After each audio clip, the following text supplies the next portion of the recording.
Hello po sa inyong lahat mga kabarya. Nandito na naman po ako, si Pinoy Coin Hunter, para atin pong pag-usapan ang tungkol dito sa isang lumang perang papel. Ito po ay isang vintage na 1993 issue. Ayan, Philippines 500 peso banknote po ito na may Ninoy Aquino logo. Yan, ito po ay binebenta ng isang online seller at ang ating pakay po sa video na ito ay atin pong alamin kung magkano ang kanyang presyo dito.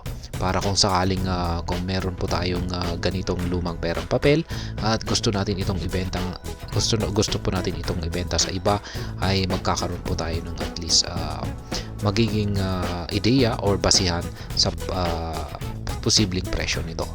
Kaya ayan, atin pong pagmasdan ang kanyang mga larawan dito. Ayan, nakikita po natin dito ang ayan, naka disenyo rito. Ayan, yung kanyang disenyo rito kasama ang ayan, nakaguhit na mukha ni Benigno Aquino Jr. Ayan, faith is our people and faith in God. Ayan, ang dami pong mga nakasulat rito. The Filipino is worth dying for. Ayan, 500 piso. Ayan, kita po natin dito yung mga pirma. Ayan, ni dating Pangulong Gloria Macapagal Arroyo, Pangulo ng Pilipinas, at ang tagapangasiwa ng Bangko Sentral na si Amando M. Titanco Jr.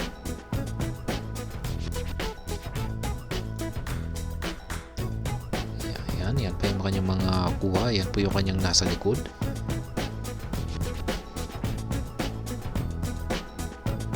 Kaya yan, magkano ba ang presyo nito? Magkano nga ba ang presyo ni online seller dito sa kanyang lumang perang papel na 500 pesos? Vintage 1993 issue, Philippines 500 peso banknote, Ninoy Aquino logo. Kaya yan, ito po ay kanyang ibinebenta sa halagang 350 pesos.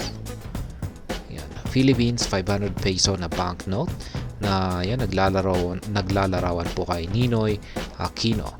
Yan, typewriter flag related pics. Yan, may typewriter flag daw po. Issued po ito noong 1993 at hindi na po ito ginagamit sa sirkulasyon. Ayan. Kaya hindi na natin yan makikita sa sirkulasyon. No longer available for public. Ayan. Kaya syempre hindi na tayo makaka-enkwentro ng ganito. Kaya kasi lumang-luma na po ito, napalitan na.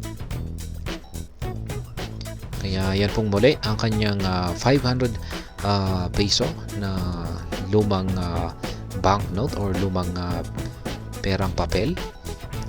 Yan, syempre marami pang nakaabot nito.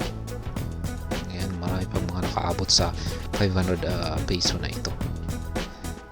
Ayan, 500 piso na lumang perang papel. Yan, na may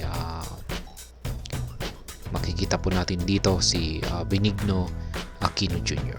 Ito po ay binebenta ni online seller sa halagang 350 pesos.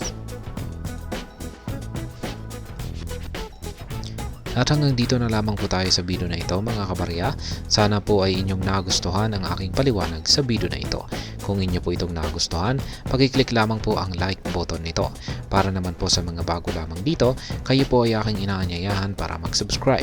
Pag-click na rin po ang bell icon nito dahil ito po ang siya magsisilbing notification nito sa mga bago kong videos na aking pong ina-upload sa aking YouTube channel na ito. Marami pong salamat sa panonood. Ingat po tayo lagi at God bless po sa ating lahat.